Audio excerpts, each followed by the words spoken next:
I am absolutely privileged and even more excited to have you all here. And let us unveil and talk about the important topic of accessibility and digital inclusion. Why are we all here? Um, Few weeks back, this was the summer of this year, and many of us goes to our hometowns, spend times outside of our busy schedules, and it's not a different in my case. My wife and my kid went to a summer vacation.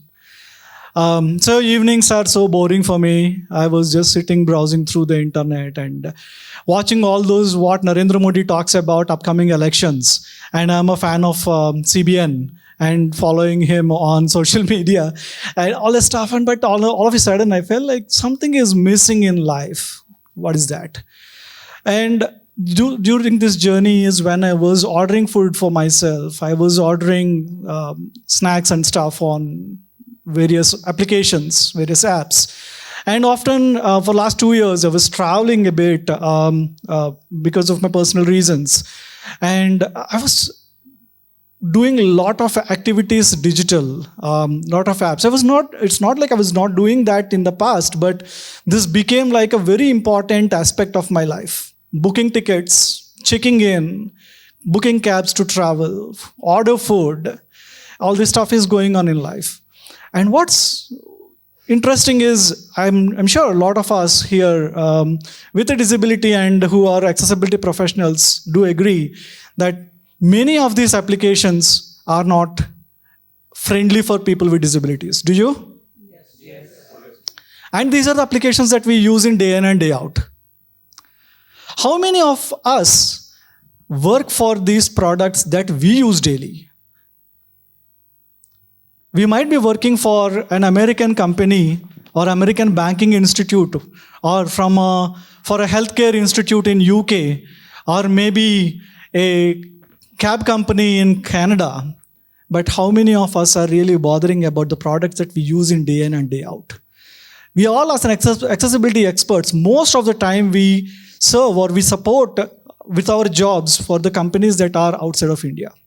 And I felt like let us now come together, understand what are the challenges that people with disabilities are facing.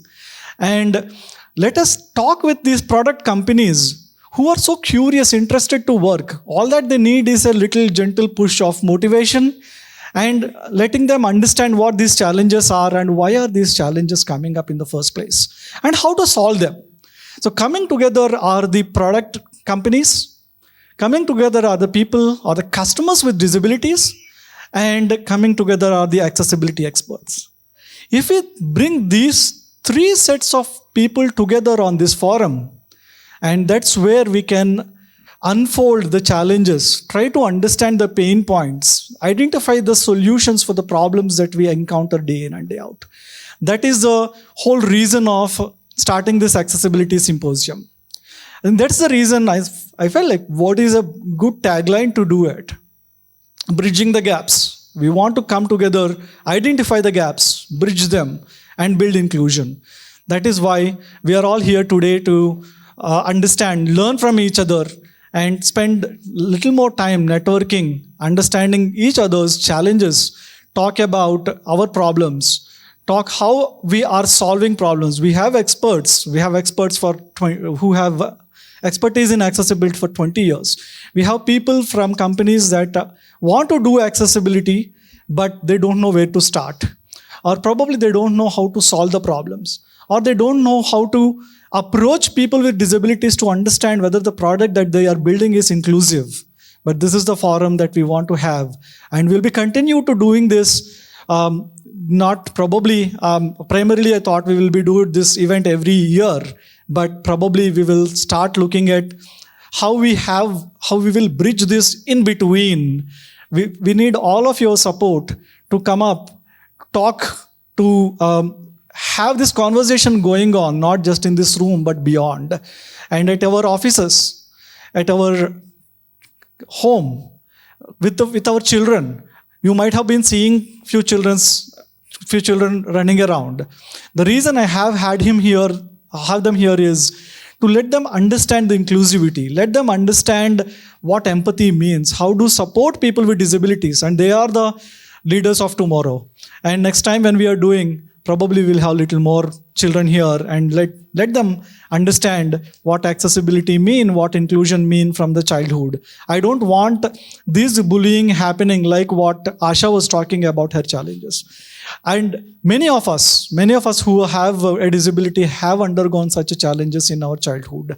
And when we are inculcating that inclusivity, inculcating that empathy towards disability right from our children, then we will have a better inclusive society.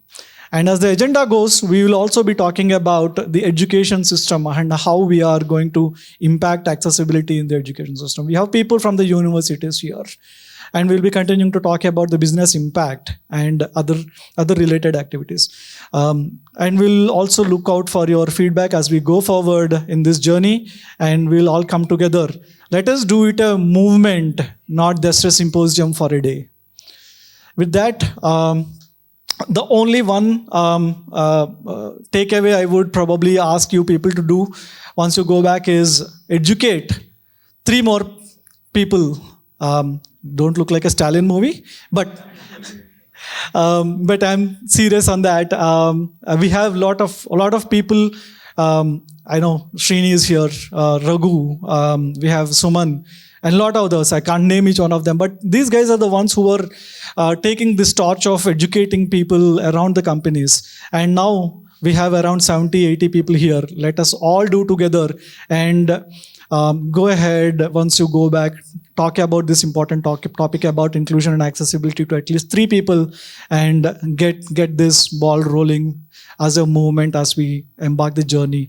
Thank you for joining us today for the first inclusive accessibility symposium, Bridging Gaps, Building Inclusion.